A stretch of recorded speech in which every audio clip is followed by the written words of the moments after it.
Matagal na kitang kilala. Alam ko na rin paano ka tumawa.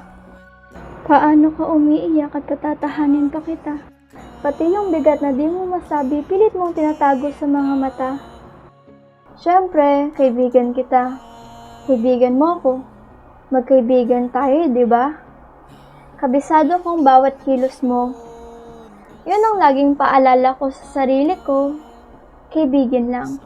Kaibigan lang, huwag mong gawing kakaiba. Pero bakit puso ko'y tila nag-iiba?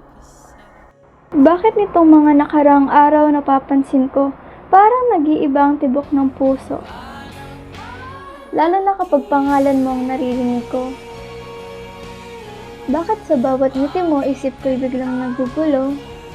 At sa bawat tawag mo ng pangalan ko, parang may musika, may kilig na di ko maitago. Hindi ko alam kung bakit ganito o kailan nagsimulang magbago.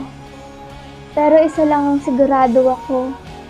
Habang mas nakikilala kita, mas nauhulog ako sa iyo. Sa mga araw na sabay tayong umuwi, sa mga yakap na ayokong bitawan kahit sandali, sa bawat salitang ingat na may halong tamis, parang may ibig sabihin na di mo nais ipaalis.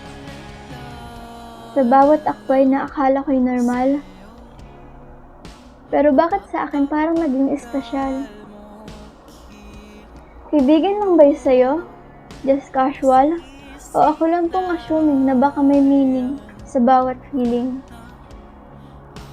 Minsan na naginip ako na may tayo, nayakap mo ako at totoo lahat ng ito. Pero pagmulat ng mata ko, biglang naglaho. Imposible pala kasi kaibigan lang ang tingin mo. Hanggang sa nalaman kong may nagugustuhan ka. Siyempre, alam ko, kaibigan kita, di ba? Ako yung laging nandito, pero bakit parang ako rin yung laging huli sa puso mo? Ako yung nakikinig sa mga kwento mo, yung sumasalo sa lungkot mo, pero bakit habang mas pinipili kong manatili, mas lalo lang akong nasasawi? Sinubukan kong lumayo, pero lalo lang akong napapalapit sa'yo. Sinubukan ko ring pigilan at bumitaw, pero puso ko mismo ikaw ang sumisigaw. Aamin pa ba ako? O pipiliing itago na lang ang nararamdaman ko? Baka kasi pag nalaman mo, magkailangan at iwasin mo na ako. At baka masira ang pagkakaibigan, mauwi sa pagkalimot. Mawala ang mga yakap na dati nagbibigay ng sagot. Pati magaan lang ang mundo habang mahinahon ang ikot.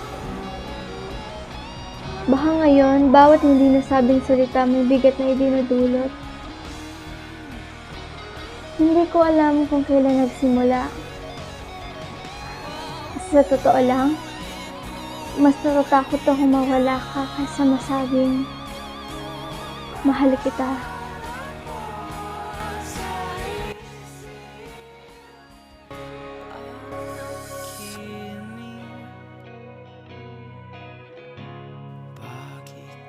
Aking kapiling, huwag kang tumingin sa'kin. Ako'y nahuhumay.